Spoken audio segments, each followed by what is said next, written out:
Janbask Training. Learn and grow. So what we are going to discuss today is how to actually work on Git repositories and what are the commands we use and how do we deal Git for the first time. Okay, so initially, so I have already mentioned you. So why we use Git is in order to maintain some integrity of code between multiple developers, and we can maintain the code somewhere in the remote so that it will be secured somewhere and every developer can start working on them. But we didn't discuss on how actually the developers work and how the development model will take place. What are they really going to work on the master branch or the actual branch, or are we having only one branch inside the repository? These all things we are going to discuss on. The topics for today is Git repository and how do we create a Git repository, and if it is already created in the remote, and how do we work on them, and branch model par. So what is the Git branching models? So these things will, and what is a branching actually, and what is a Git repository is meant for, and why we use branching. These all things we are going to discuss. Now these things are something I don't want to show you on theoretical part, so maybe I will show in a practical way. So what I will do is I will access the remote repository. I mean remote my mission. I will show you on there. So initially there are two ways. Okay, one thing is we have a Git repository in the remote. We are cloning it to local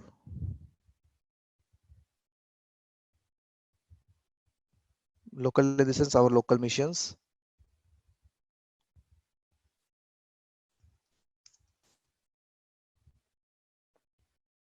and we are pushing back.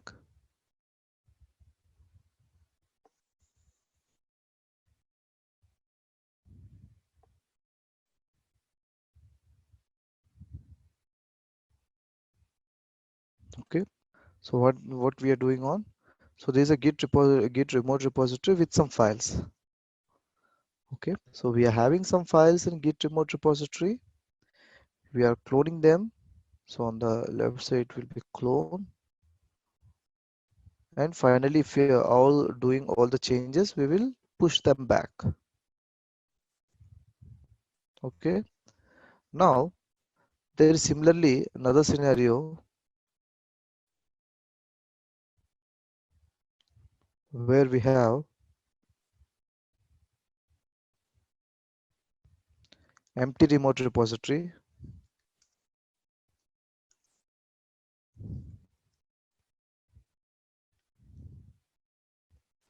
Again, a similar we will clone it, or without cloning, what I will do is I will initialize here,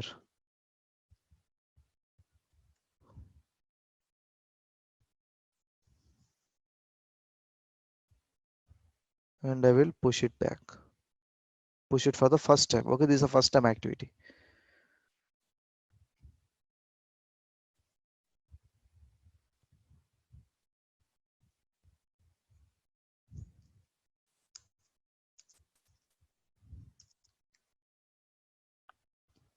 Okay, now what is the differences here? So this is on this way. If we talk about this one,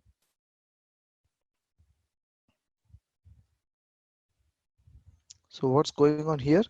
So I already have some files in remote. I'm cloning them, I'm changing them and pushing them simply. Means I don't need to depend on any local commands or some other extra commands. Just clone it, add, commit and push. Whereas here you have a remote repository which is empty actually. Okay. So before this, I mean earlier to this stage. Okay. Now what we are doing, for the first time I'm initializing my local files, because there will be some certain scenarios where if you are doing some migration, like I already have a code in my SVN and I want to add that code into GitHub or Git or something, Bitbucket or GitLab, generally a Git family. Now what you will do is, so you will create a empty repository in the Git server, and my code is already there in my local machine, but that code I need to push it to the remote repository for the first time, like an initial commit. So in that case, what I will do is, either I can do in two ways. I will create a readme file, or I will, whatever the file I have created, I will clone it to the local. Then what happens? It will clone a same repository to the local, and on that repository I can add the files, and that files I can push it. Now, why to clone it? Because there's an empty repository, no need of cloning at all. So in the second way, what I can do is, I can initialize on my actually the project on my local machine, and I can push them to the remote by using initialize activity. I will show you the both the scenarios.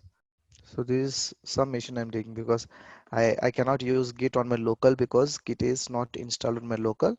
So I'm taking a help of some virtual machine.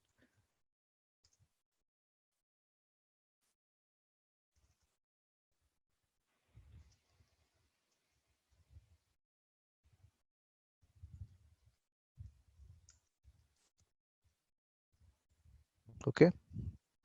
Now if you see, I don't have any projects here. Now for the first time, let me create a repository here. On the right side corner, plus symbol, I'm great. And please be aware that you should have a, or you must have a remote repository, so that you can do some remote pushes. Okay, without remote pushes you cannot do a remote, without remote repository you cannot push changes or push a initial commit. You must definitely have a remote repository. We will do this one. Okay, I have this repository name.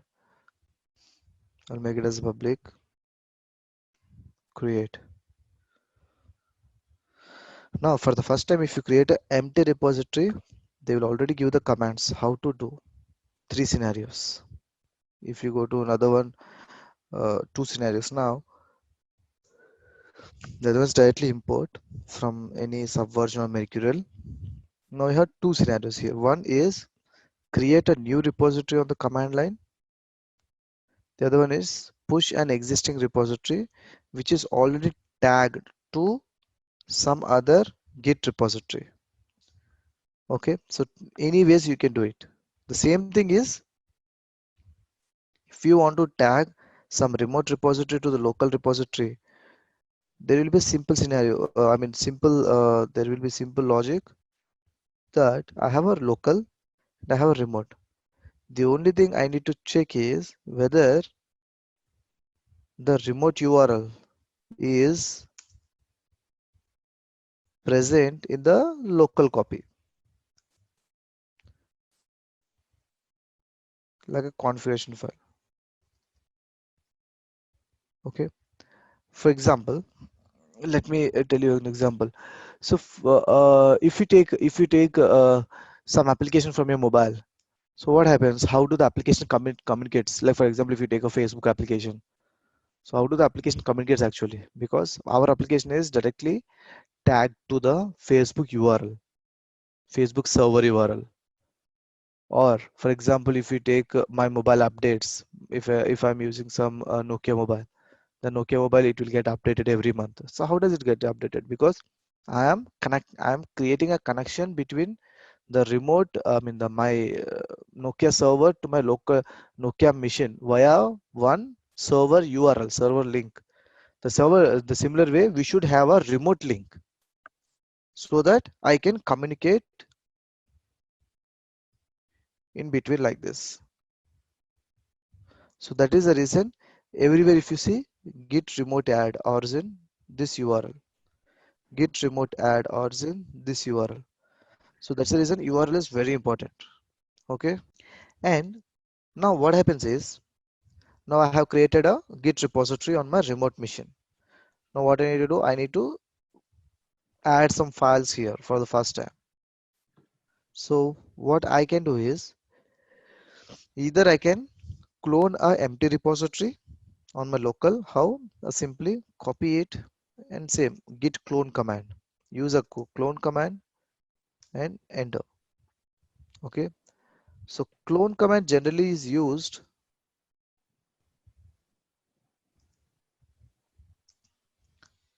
for the first time,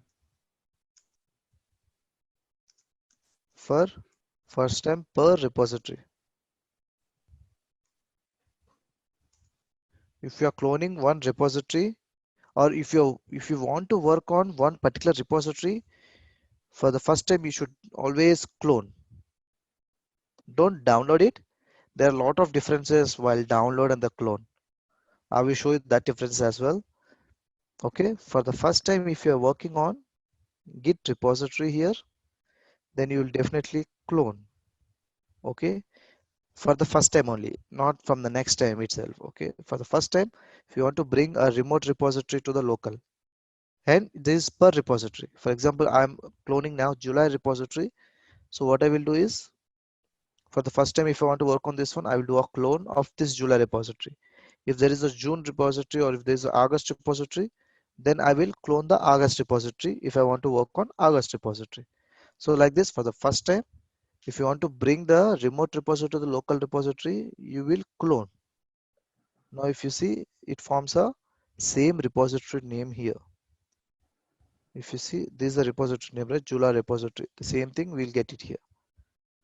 And everyone, I mean, for the first time, what are the general mistakes we do is, the one thing is the URL copy. We will copy the browser URL. That should not be done. And the next one is, once immediately after cloning, okay, we don't go inside this one and we start using git commands. No, we should definitely go inside the July repository, then start using the git commands. Okay, so this is a very important one. So when you start using a git repository for the first time, when you clone to the local, it will clone as a one directory. So you should go inside the directory and then start using git commands or adding the files, okay, or doing the changes. I can do it this way. Okay, now what happens? Now I am inside July repository. Now I will add files, like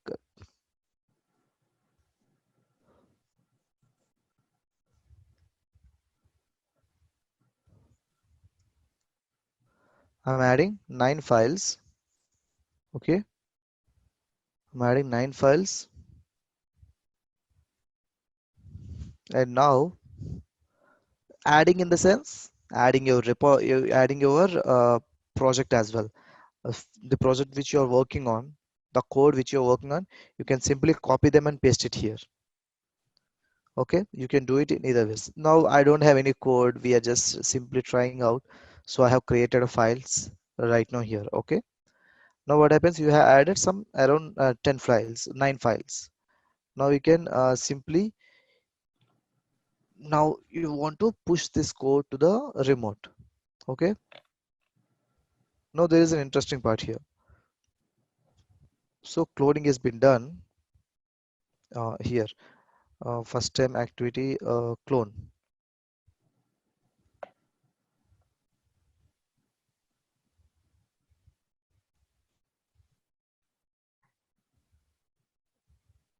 Now what I need to do, cloning has been done. I have made the changes also. Now next is to push. Okay, now while pushing, we should follow a one order. Okay, so what is the order is, initially what are all the files created need to be added first. Added in the sense, I will tell git that these are the files has been changed, or these are the files has been modified, or these are the files has been created, or these are the files has been deleted. So those things I need to inform to git. So that's the reason I'm saying added, need to be added. Next is, the changes need to be committed. Committed in the sense, it's simply called, I am promoting my code from my working copy to the local copy. So I mentioned you in the earlier class, what we have seen is how the repositories has been designed in Git. There is a remote copy,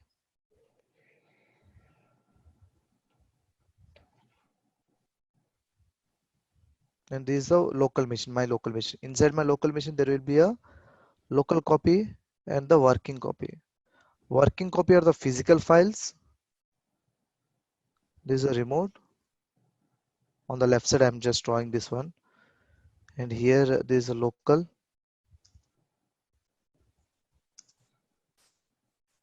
On my local machine, and this is the working, that's the physical files.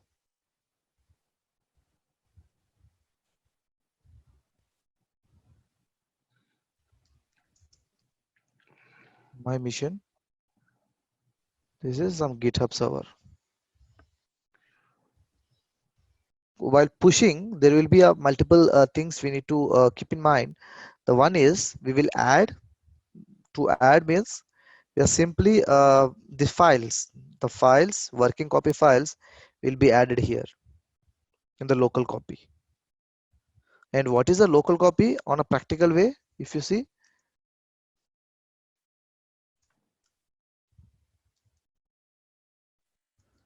so July is the repository which I have cloned. So .git is there, right? So this is the local copy. Okay, you must always remember .git is a local copy. Okay, so whatever the things you have inside the .git are the local copies, and we should not uh, try to delete the .git or modify the .git. Okay, physically by using Git client we can do that one. Only few commands, but don't try to physically delete the file, so that again you will be completely lost. .git is like a connection bound between the remote and the working copy. So it is a working copy, the physical files which we can actually see, and .git is the local copy where all the remote data is being duplicated here, so that the developer need not to go to this remote repository for every changes. He can do it from the local. It is like an entirely referent files, histories, everything will be cloned here. Okay, now for the first time, if you add, this will add this physical files inside this git .git local copy. So how it happens? For example, if you check the status, so what happens here is I have created files. Now untracked files, whenever you see untracked files means they are newly added. Now what happens? Use git add to track. So now just put git add, and I need to give the file names. Okay, now I cannot give each and every file name because there are 9 files. Today there are 9 files. If it is one file, I can give the file name. Tomorrow there will be 100 files, so I cannot give. To make so, I simply put a dot. Dot means in Linux, dot, a single dot means the current directory, and 2 dots means the parent directory. Now I'm giving the current directory dot. Now let's check the status now. Now it will turn into green color saying that new file has been added. Okay, so what it has done? So when I do the add, these files are tagged inside the local copy. Now add has been done. Now next is we need to do the commit. So why are we doing the commit is used to track the changes. For example, I have made some changes, like I have changed something UI, or I have created these files. Now what commit will do? Commit will track the changes from the user, and it will make ready the local copy. The local copy will make ready to push to the remote. So for that we use git commit. Now how to use that command? Git commit. Are you able to see, or let me go to the top? Git status. Now git commit -m is the message. I need to give some message, any message, like which is reasonable. Like now what I have done, I have created these files. I will do created 9 files for testing purpose, so that whenever someone is validating from the other side, then easily can understand.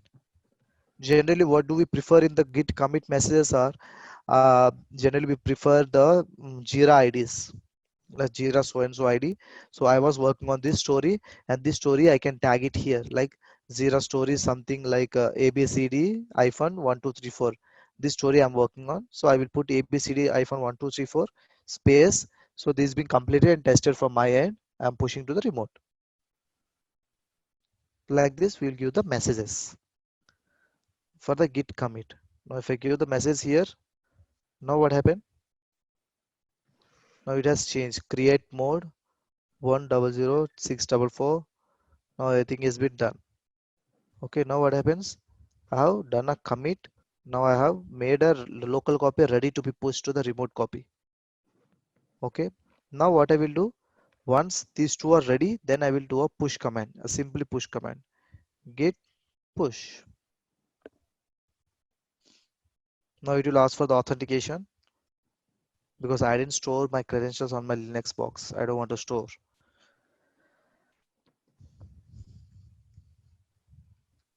Now once I give the authentication here, now what happens?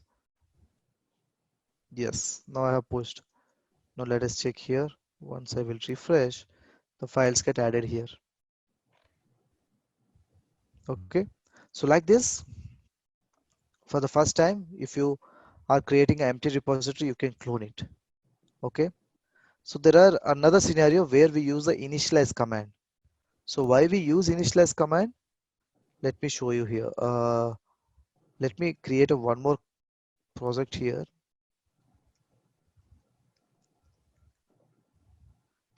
June repository. Okay.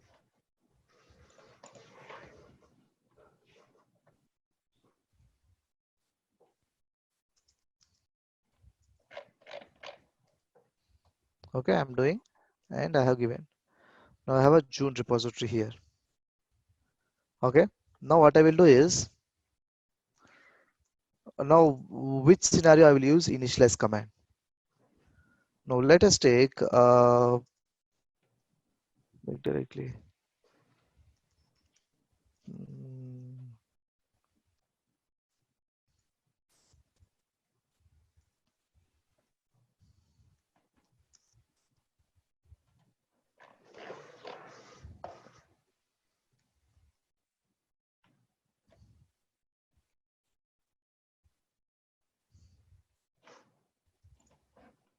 okay.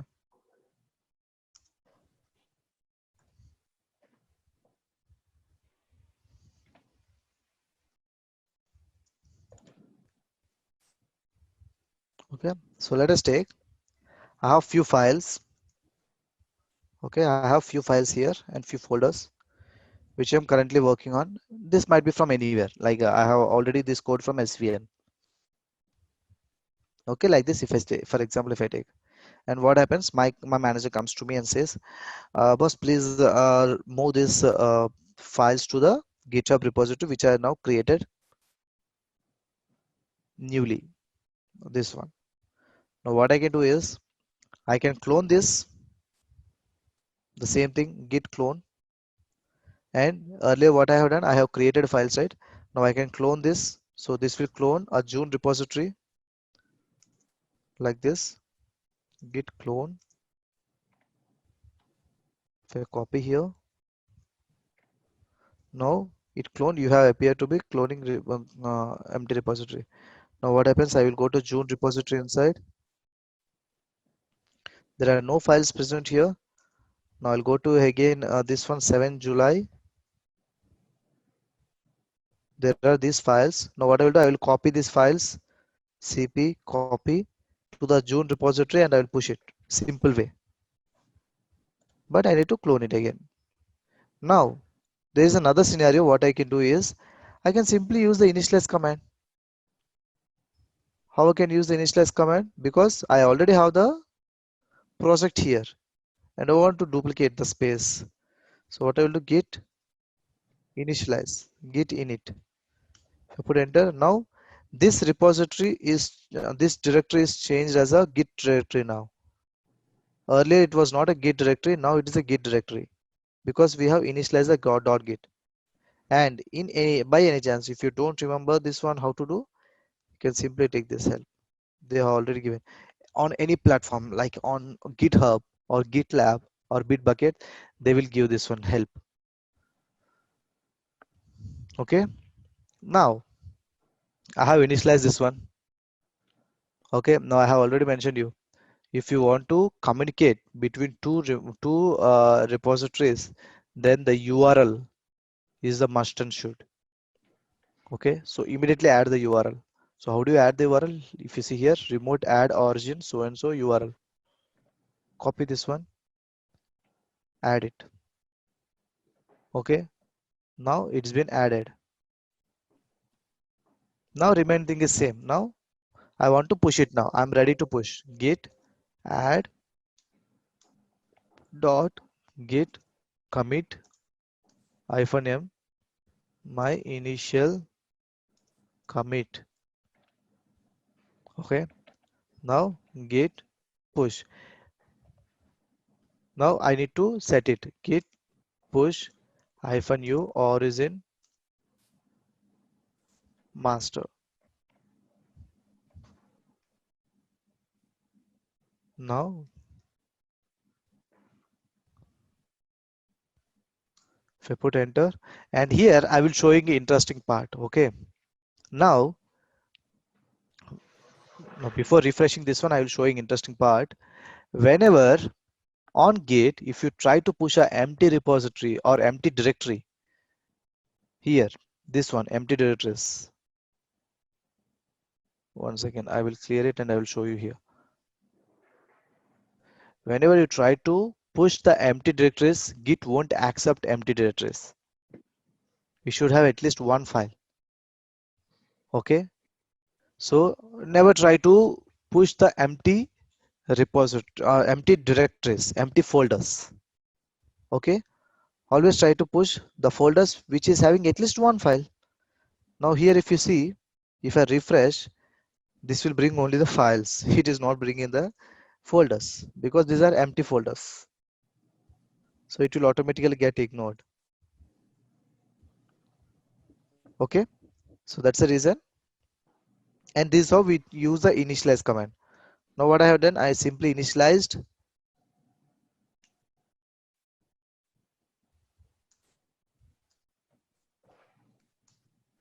If you see here, now what I have done, I have simply initialized for the first time. And then I have added a git remote repository as a origin. Next is git add, commit and push. Okay, so like this we will do it a initialize command. Now this is what been explained here.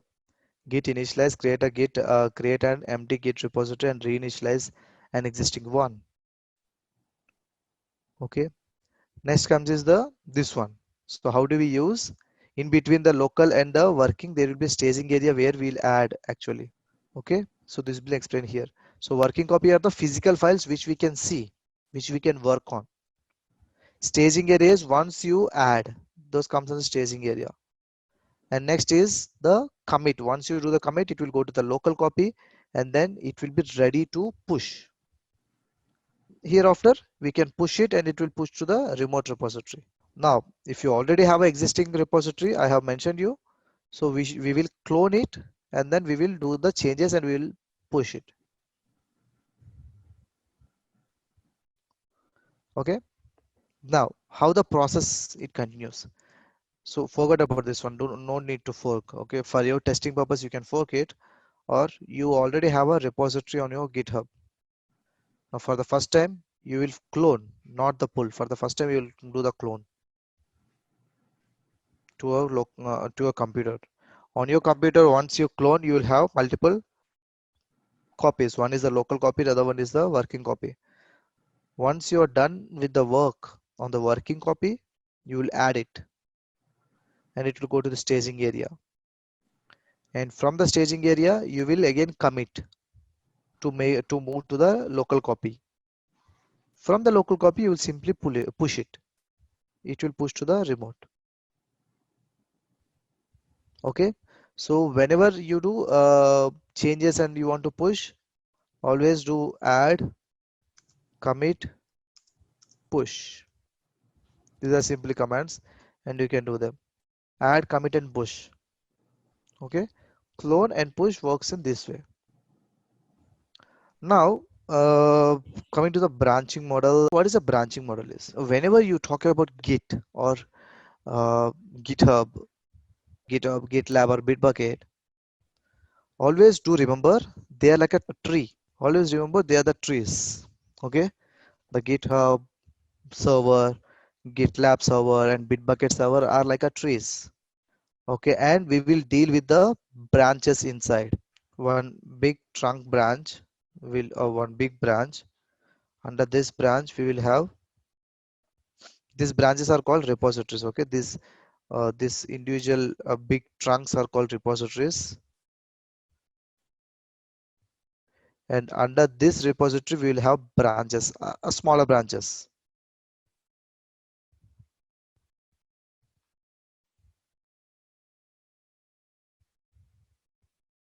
like this. Right now we had only master branch like this. So master itself is a branch. Okay, and it's a default branch actually. So like this we'll have a tree, entirely is a tree. Inside the tree we will store all the code, and the code will be taken to individual. Like for example, June, this is a June repository, this is a July repository, August, September, October. So like this we will have individual big trunks or branches, I can say. Okay, now inside that we will have a branches, further branches, more, furthermore. So now by default all repositories have, so master is something as a common branch. Okay, default branch.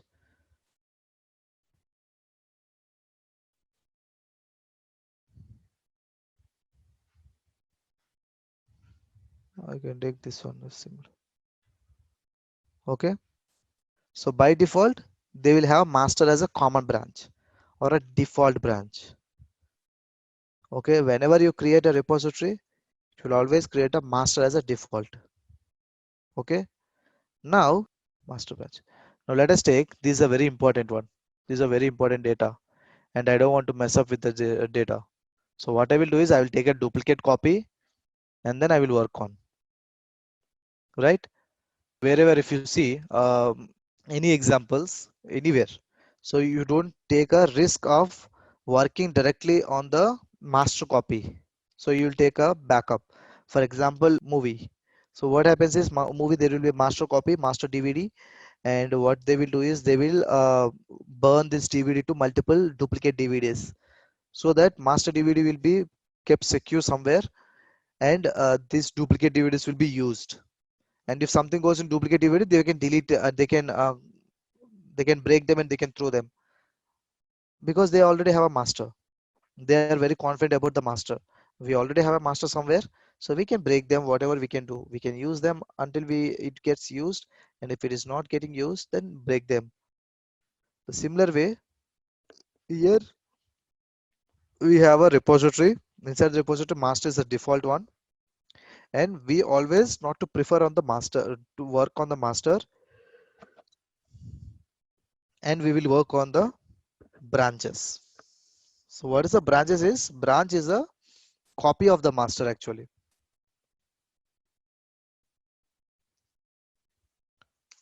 Branch, copy of the master to work. Now branch, master itself is a branch actually. Okay, if you see in a tree, you will have a big branch. Under this big branch we will have a small branches. Okay, so similar way we have a big branch. Big branch is a master branch. If you cut the big branch, everything is gone. Under this we have child branches, right? Everything is gone if you cut a big branch. The similar way, if you delete a master branch, everything is gone. Deleting a master branch in the sense entire repository.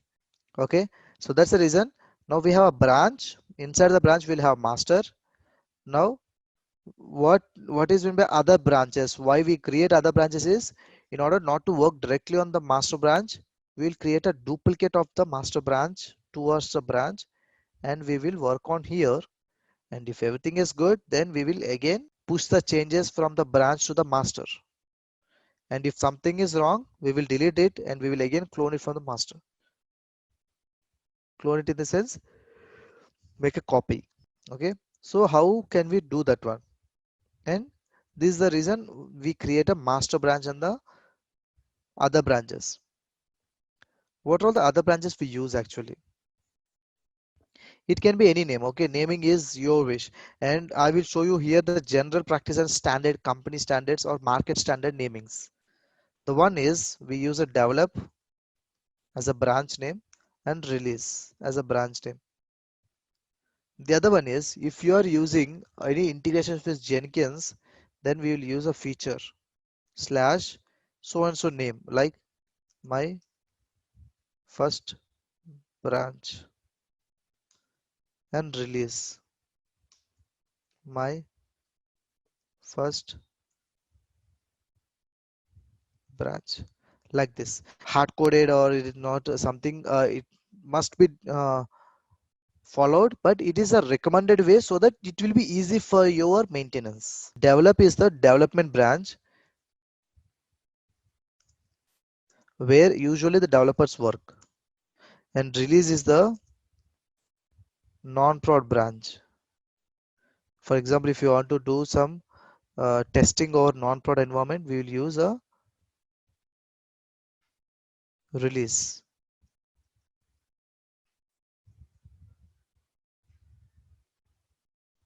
Okay, now same here, the feature is the short living branch. Short living branch in the sense this is also development branch, and here release is the same testing branch I can say, or non-prod branch I can say.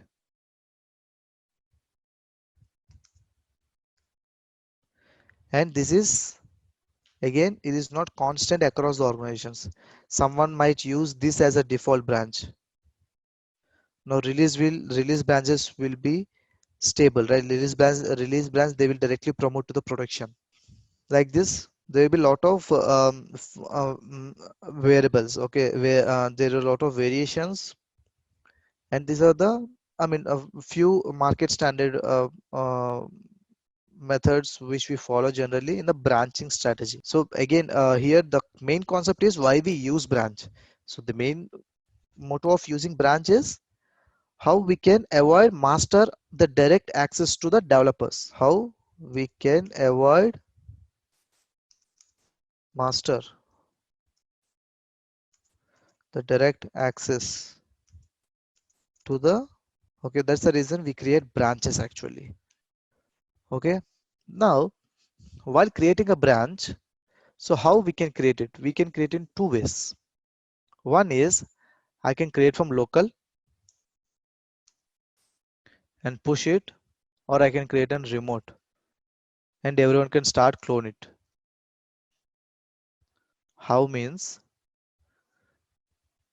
here master in GitHub, it is simply that you can write a branch here. For example, I will write a develop, and if I click on here, it will create a develop branch for me. Now I have got a develop branch. Now develop branch is the exact copy of master. If you see master, the same way they develop also.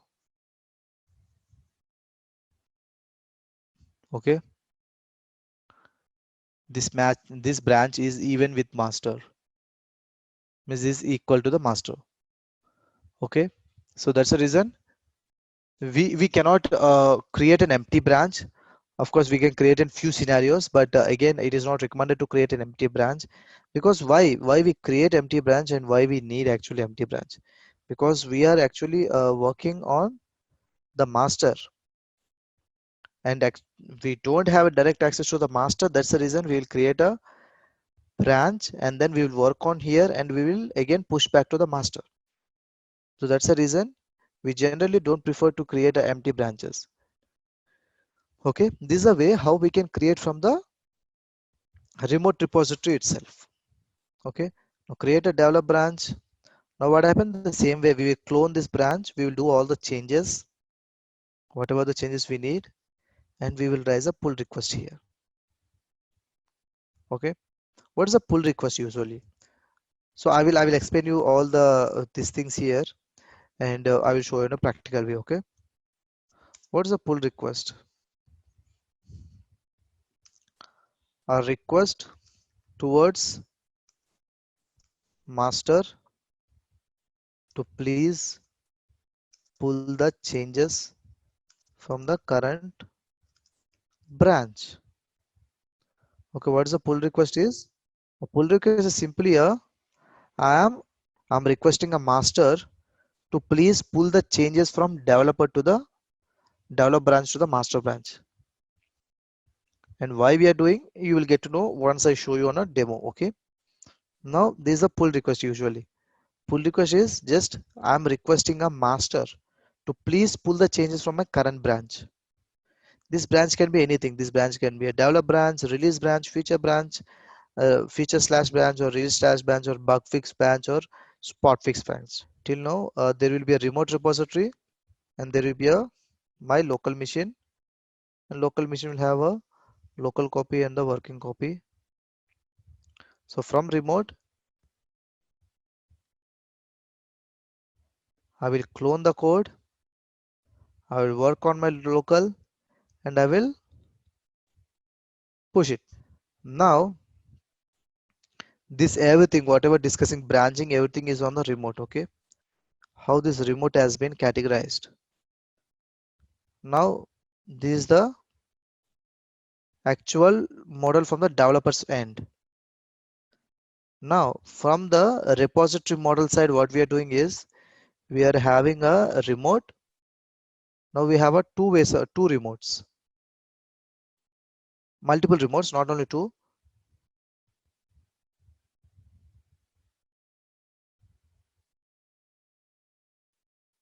In this remote, we will have a master,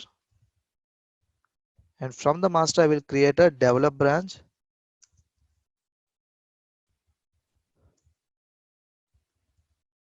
Okay, now the process is same again.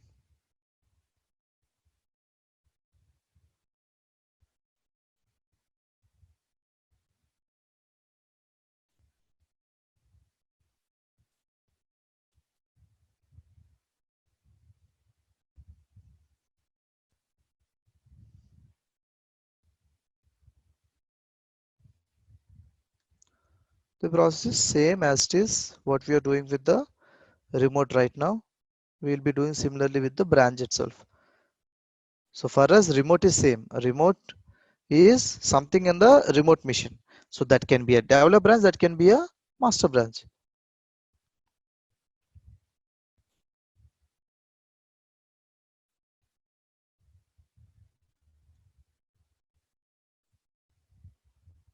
So like this, very simple way. Okay, if you see,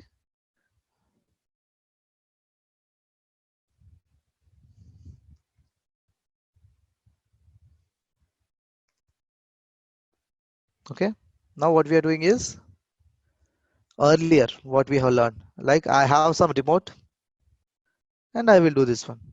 I will clone to my local and then I will make a changes and push it.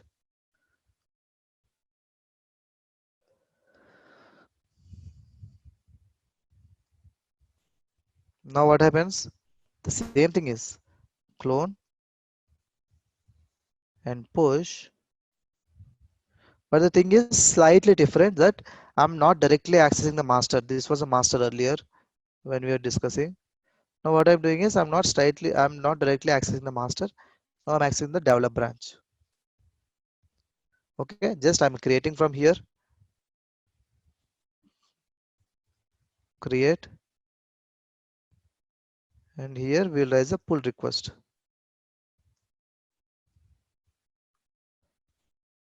I mean, once we Once we are okay with our code, then obviously we should move to the master, right? Because master is the actual production code.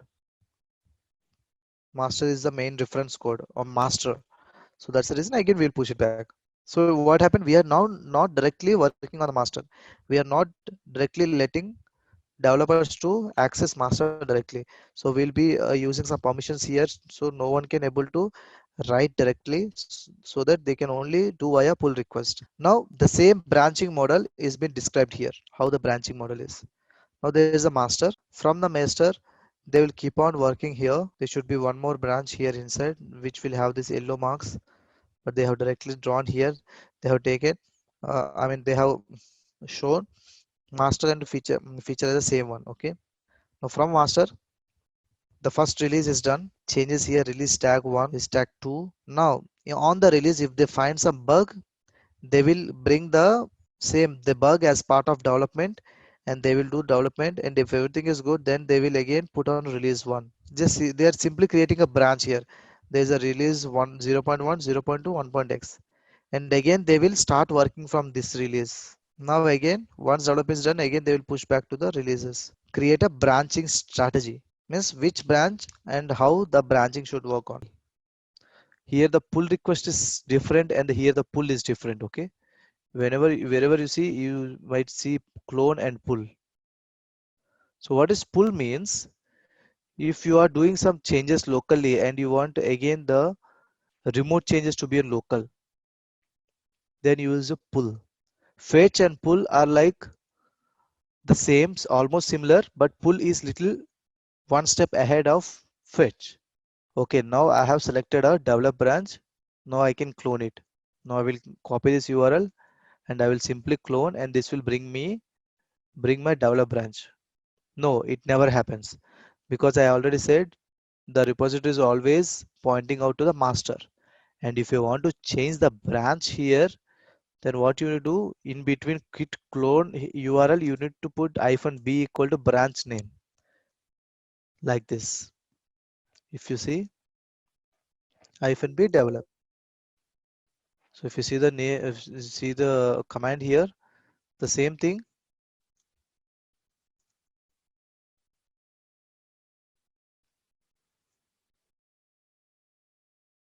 Git clone -b develop https so and so URL. You can give the same thing for your master as well. -b master if you want to give. But generally we don't give, because master is a default branch. I have already mentioned you. So if you don't mention any branch names, so it will take by default the master branch name. Okay. Now I have defined -b equal to develop. Now it has cloned the develop branch. Now let me go inside this one. So how to check which branch I'm in? If you are in git bash, it will automatically show you. If you are in normal command prompt, then you need to put git branch command. Git branch command will bring the develop, show the develop. Now, how many files are there? I have these files. Now let me change one file. Maybe I will edit file 1. This is editor on develop branch. Okay, now if I see the status again the working everything is same. Again git status. Now git add, git commit,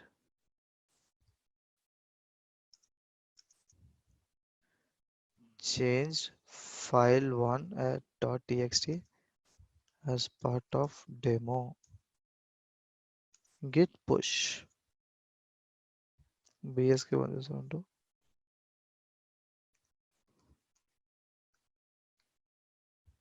Now I have successfully pushed to the develop branch. Now if you see here, if I refresh,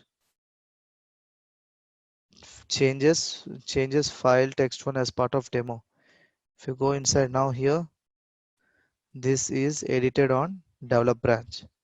Now similar thing, if you see on a master, it will be empty, the file one. Okay, there is no change in the file one of the master, but there is a change in the file one of the develop. because here I was working on the develop branch, not on the master branch. Okay, now I have done my development here. Here, if you see, compare and pull request.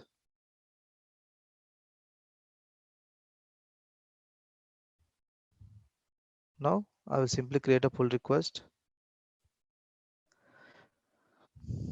Now it's been raised. Pull request has been raised. Okay. Now this is a GitHub, so it is showing in this way, like this. If you see, a pull request is changes. This has been raised as a pull request. Okay. Now if you click on here, now in merging, we have multiple ways to merge. If you come here, using a local branches, and especially developers use a short-lived feature branches. In the local integrate with the master whenever there is something can be shared with everyone else. Local branches just made easy to move between feature branches where commits are tested and undergone.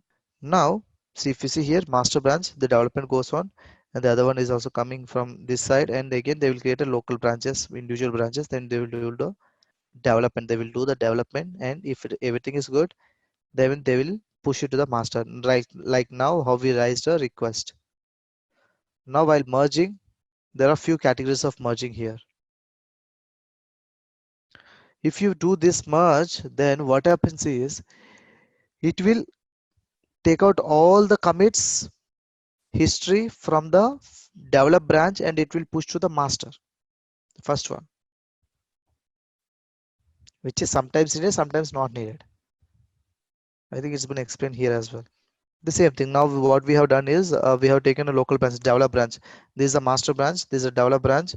We have done the changes and we have it will come here like this and we have pushed. Okay.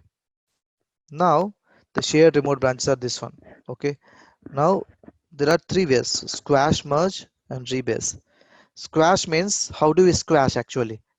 So squashing means making entirely some. We have some 100 commits, then we are making everything as a single commit. So that's a squash. And rebase means freshly starting as a part of master. Those there will be no commits, nothing. It will be freshly started. History. This is all everything about history, not the file, the reference history. Now if I once merge, now what happens? If you go to repository here, now this will get the change master. Now the master will get the changes. Earlier there was no changes with the master, only develop branch. Now after raising a pull request, I'm requesting master to please take the changes whatever there in the develop branch to the master. Now it got to the master. Now here there are a lot of other things comes in picture, like what is git rebase. Just now we discussed on git rebase, like it will completely remove the history. Rebasing also makes the history linear, so that git bisects is really easy to use for finding regressions. Okay, so like this we have a branching strategy has been designed and pull request has been designed, and under the pull request you can put your manager as a reviewer so that he can come and he can review the code or he can review the evidences or results, so that he can merge them or he can reject them, and he can say you that need to work.